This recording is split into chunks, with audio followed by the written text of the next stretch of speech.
Hello, everyone. This is our video for the Evanston Environmental Justice Coalition, where we're going to go over some of the historical foundations of our coalition.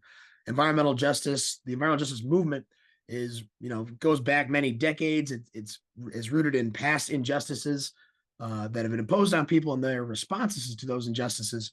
So it's important for us to understand that history so we can place our coalition within that context. So we'll go over a little bit of that today.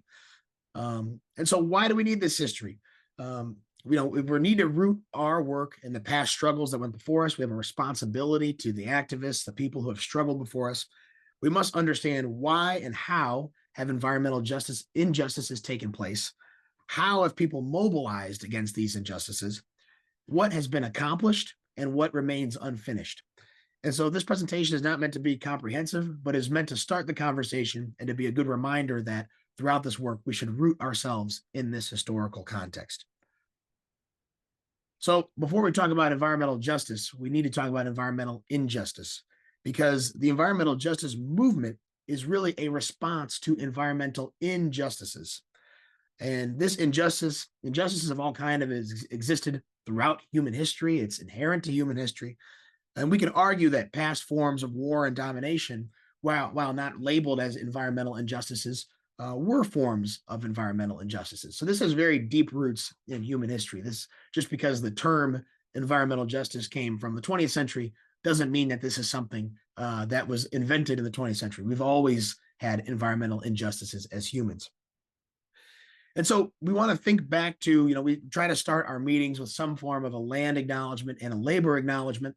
When we first went through this presentation back in late 2024, we had a wonderful land and labor acknowledgement that was given at the beginning of the meeting. And I think these are really important as we root ourselves in those histories. And so we want to be specific to the place that we inhabit here in Evanston and the systems that created injustices here. And so the land acknowledgement that was given is really to acknowledge the removal of the Native Americans, the Miami, the Potawatomi, Odawa, the Ho-Chunk peoples, the dozens of different peoples and tribes who lived in the Chicagoland area, who called this place home and who were forcibly removed. And who still, Chicago still has one of the largest populations of urban Native Americans in the country. It's important to remember those people are still here. Our labor acknowledgement was really an acknowledgement to the labor of enslaved Africans throughout the history of our country and really building our country, labor that was exploited and the effects of that exploitation that we still see today. So those were the two acknowledgements that we framed in the beginning of that meeting. And where we really kicked off our conversation around environmental injustices is that these two acknowledgements, these two past histories of exploitation of different peoples that happened on this land that we live on, these are connected. And they are connected by the racist system of colonialism. And so this is getting very specific as to what colonialism is and the racist implications of it and how that feeds into environmental injustices today.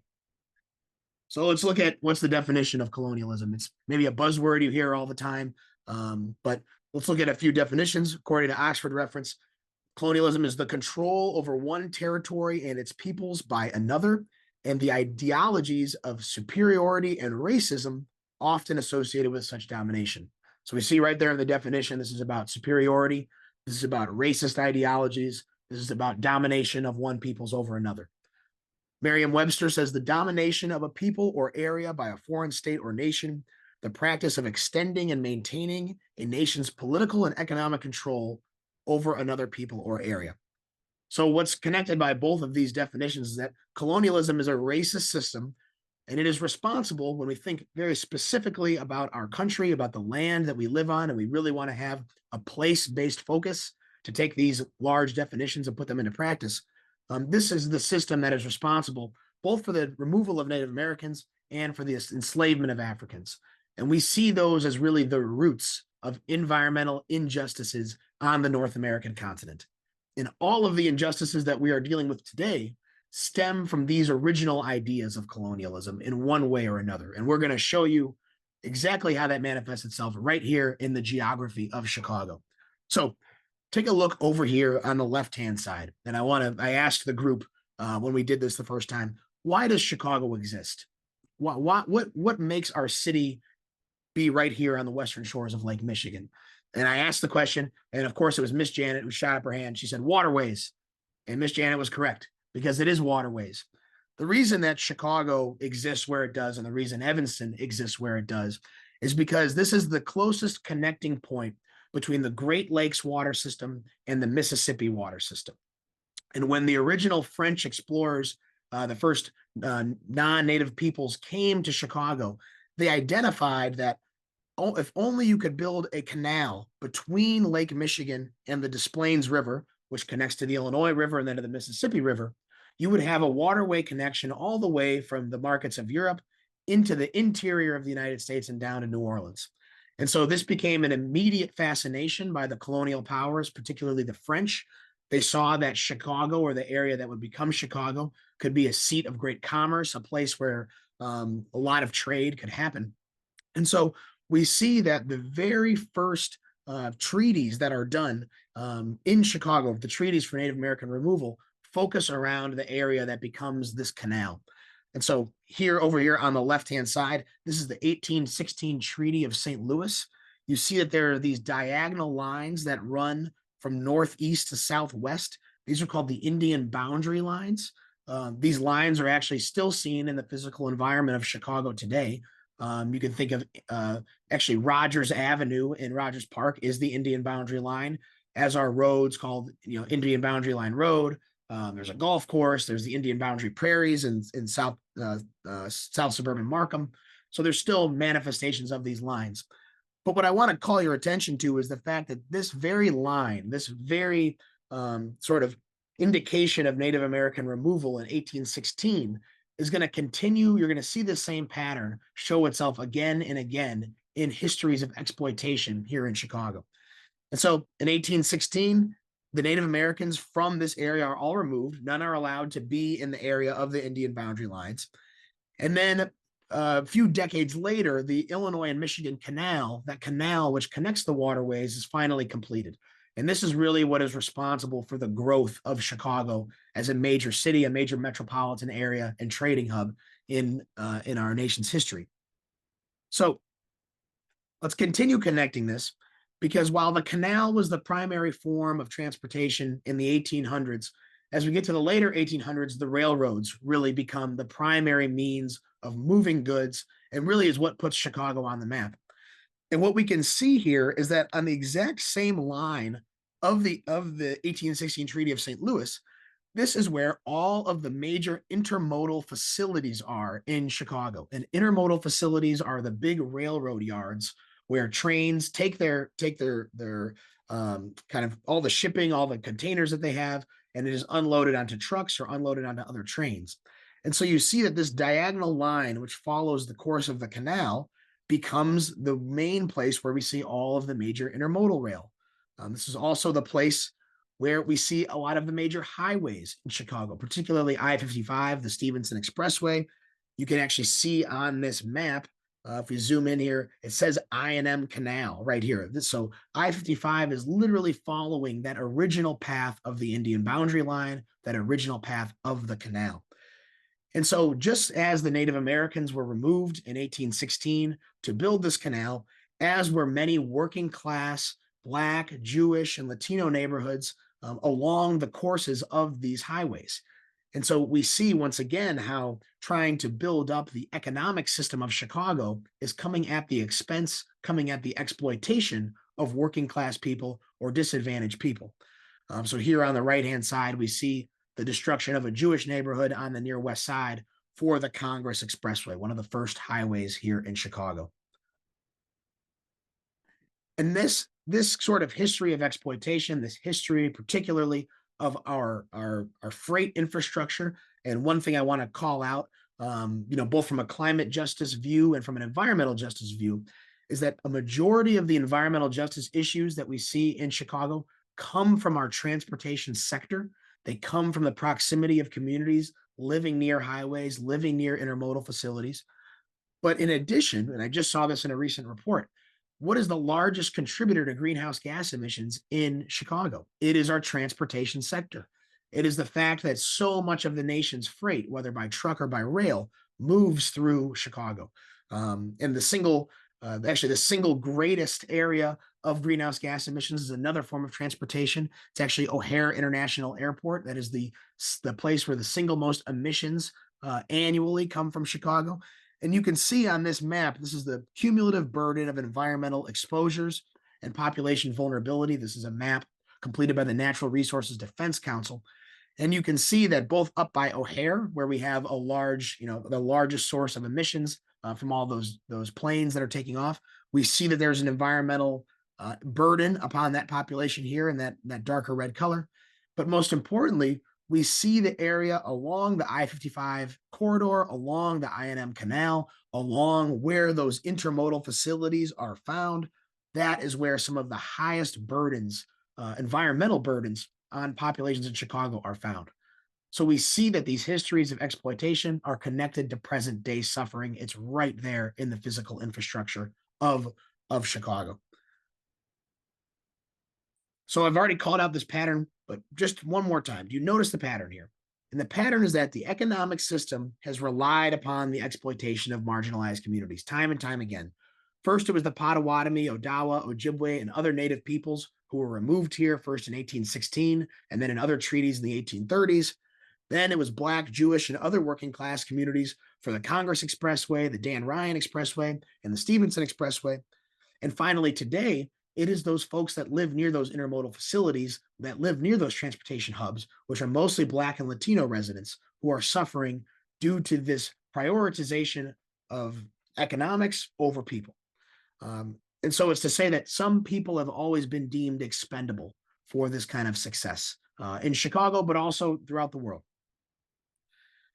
And so here we'll dive a little bit more into the connection, how this looks kind of broadly. We've been very focused on the geography of Chicago. And again, that was really to make that connection between colonialism, that racist system of oppression, and to the specific place we live in, to really show that this is real. This isn't just buzzwords. This isn't just kind of lingo. This is real. It shows up in the environment that we live in. But broadly, we know that race continues to be the most significant indicator of a person living near contaminated air, water, or soil. And so this is a graphic from The Nation. So that 56% of the population near toxic waste sites are people of color. And people of color have a 38% chance of nitrogen dioxide exposure, 2 times more likely to live without potable water or modern sanitation. And they have seen, most importantly, 95% of their claims against polluters denied by the EPA. And so we see how this manifests itself on a broader scale, not just in Chicago, but across the country. And so let's talk about the environmental justice movement, some history of this movement. Like we said in the beginning of the slides, the environmental justice movement is a response to the environmental injustices that had persisted. And this really comes about in the latter part of the 20th century, or in the middle of the 20th century, where people of color across the country mobilized against injustices. We can think of Martin Luther King. One of his last actions was the Memphis sanitation worker strike, striking for safer working conditions for sanitation workers. That's an environmental justice issue. That was what MLK was doing in his final days, his final campaign. The NAACP has always been a fighter for environmental justice. They hosted a sit-in against the Warren County contaminated landfill in 1982. That was a major milestone in the environmental justice movement. Some of the biggest mobilization that had occurred. This picture over here on the right, you see folks from all different backgrounds boycotting and striking against the Warren County landfill. There was the first National People of Color Environmental Leadership Summit. This is kind of what created almost like our gospel for environmental justice. It created the 17 principles of environmental justice. That's an important document that environmental justice advocates still reference today. And then, of course, more locally here in Chicago, we have Hazel Johnson, the Altgeld Gardens Toxic Donut. Altgeld Gardens is a housing project on the far south side of Chicago that is literally surrounded by toxic sites. And so Hazel Johnson, people refer to her as the mother of the environmental justice movement. She organized People for Community Recovery, which remains to be a core institution fighting for environmental justice in Chicago. And finally, more recently, we had the General Iron strike, which is where a General Iron, which was a metal recycling plant, was going to move their site from Lincoln Park, an industrial area in Lincoln Park, down to a neighborhood or an area much closer to residents on the Southeast side. We know that the Latino residents on the Southeast side, or predominantly Latino residents on the Southeast side, face a number of environmental burdens from similar polluters. And so there was actually a hunger strike participated in by youth activists, including high school students. And that was actually successful from stopping General Iron from relocating their facilities down to the Southeast side. And so I think an important note here is that throughout this, it is really people of color that are taking leadership in fighting against these injustices, because they are who, for the most part, the injustices are being perpetrated against. So these are mostly people of color, mostly working class people who are exposed to these injustices, and their fights for justice are really a fight for life, right? A fight for the ability to live, to breathe clean air, to drink clean water, to live in areas that aren't polluted. And as a kind of more as more of an environmental organization, Climate Action Evanston, we are still predominantly a white organization. We are still predominantly a professional organization. It's important for us to remember that our kinds of organizations, the Sierra Clubs of the world, the NRDCs, the various environmental groups, we often did not participate in these struggles.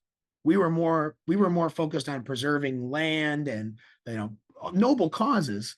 But while we were doing that, we forgot about the working class people. We forgot about the injustices that were being perpetrated against people of color. And so we need to remember that as environmental advocates. And it's something that, we try to take very seriously at Climate Action Evanston, that we have to take environmental justice seriously. And we need to understand that we can't protect trees without protecting people. You have to do both. You have to do both. So that's kind of a very broad overview of the environmental justice movement. Let's make it even more specific. Let's bring it to Evanston. What are the types of environmental injustices we see in Evanston?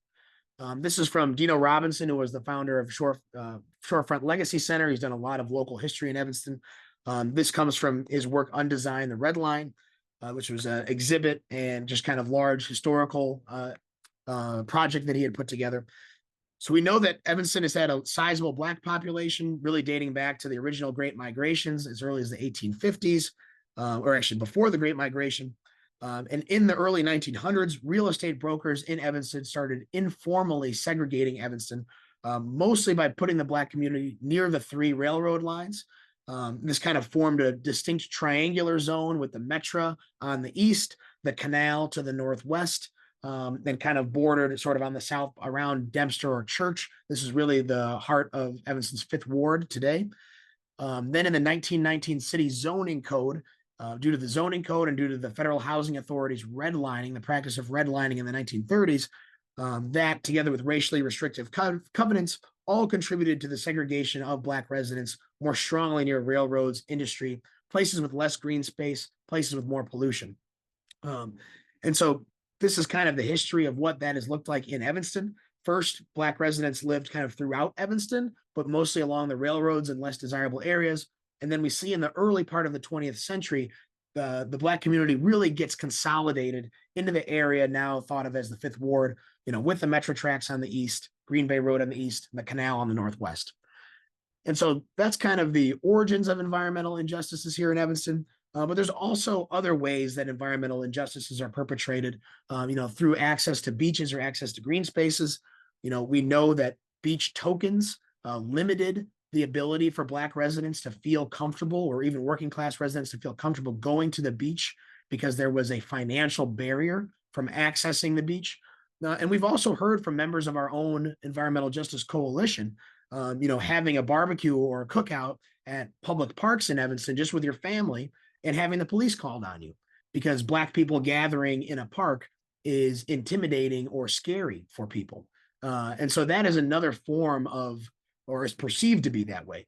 And so that is another form of environmental injustice that people in our community, whether they're Black, whether they're Latino, whether they're working class and can't afford a beach token, that you can't access green spaces. That's a barrier. That is an environmental injustice. So it's still going on today. Let's take a look at kind of how this actually connects to life expectancy and health outcomes, because this is kind of where we really root a lot of our environmental justice work, is how does it affect people's health? How does it affect their ability to live? And so we talk about where the area where Black residents were segregated into. This is the Metro track on the east, the canal to the northwest. You can see here, this is the 1935 redlining map, basically saying what is the level of risk in providing loans to residents in these areas. This is a main way that Black and other people of color were sort of barred from gaining generational wealth. But we see that the Black community here in Evanston is deliberately called out as being hazardous, by as far as a financial risk goes. And so we see how that redlining map and that map really of segregation directly manifests itself into life expectancy in Evanston. And this map on the left is from the E-Plan. That's from the Evanston Plan for the Local Assessment of Needs. This is what the health department did a few years ago. It gave us a lot of great data. But in the E-Plan, we see that there's a large life expectancy difference between Evanston's 5th Ward, or Census Tract 8092 to be more specific, and some of the census tracts directly nearby. So right across the canal, and we see a life expectancy difference of over about 6 years there. And then going across or even more than 6 years, going across the canal, we see a 13-year life expectancy difference between two census tracts that border one another. So this just shows how elements of the physical environment affect people's life expectancy, affect people's health. And so environmental justice in Evanston, this has been a movement, I think, that's been around now for over a decade. There's all sorts of different community organizations that have been involved. It's important to note that environmental justice work is not often labeled as environmental justice. So there's plenty of instances of people doing this kind of work without maybe calling it as such. We see the mobilization against the waste transfer station in the 2000s and 2010s. That was a major push for environmental justice here in Evanston. We also know that the environmental justice resolution that was passed in 2020, that was a big landmark where City Council actually, affirmed the rights of every resident to environmental equity. And that helped kick off the environmental equity investigation, which started in September 2024, and which our coalition finds itself very much in the middle of right now. And finally, we've had EJ conversation series, such as with Cheryl Johnson, the daughter of Hazel Johnson, the mother of environmental justice. And so this has been something that our community has really rallied around, but sort of in different silos and different organizations. That's part of why the Environmental Justice Coalition is a great tactic to try to use to bridge those gaps between organizations, figure out where we have common ground, figure out where we are stronger together. And so lastly, some historical takeaways from kind of that overview of the history of environmental justice. For our coalition, really, what are these takeaways? First, it's that racist systems of oppression, such as colonialism and segregation, are the root causes of environmental injustices. There may be some other root causes, but for the most part, it is these systems of oppression. And we can literally see this in the physical environment. It is physically manifested. The second takeaway is that people of color in Evanston, in Chicago, and around the country have been fighting this battle long before it was called environmental justice. They have been the leaders of this movement. And so I think this is a great time to bring in a guiding principle that the Little Village Environmental Justice Organization has. They say that we believe that those directly affected have the solutions to solve their own problems. And so this is something that I think is really important for us in Evanston, especially because a lot of our advocates are more of a professional class that might not be directly feeling some of these impacts, is to really believe that the people that are affected have the solutions to their own problems, and to be able to empower those people to solve their own problems. So 2 takeaways that we can have here in the back of our mind. So I'll leave you with that. That is sort of just the broad history of environmental justice and how it pertains to the place that we live in here in Chicago, the place that we live in here in Evanston. And what we're going to do now is that can be a resource for you going forward as part of our coalition. We're actually going to go over to Baxter. We're going to talk a little bit about some definitions of environmental justice.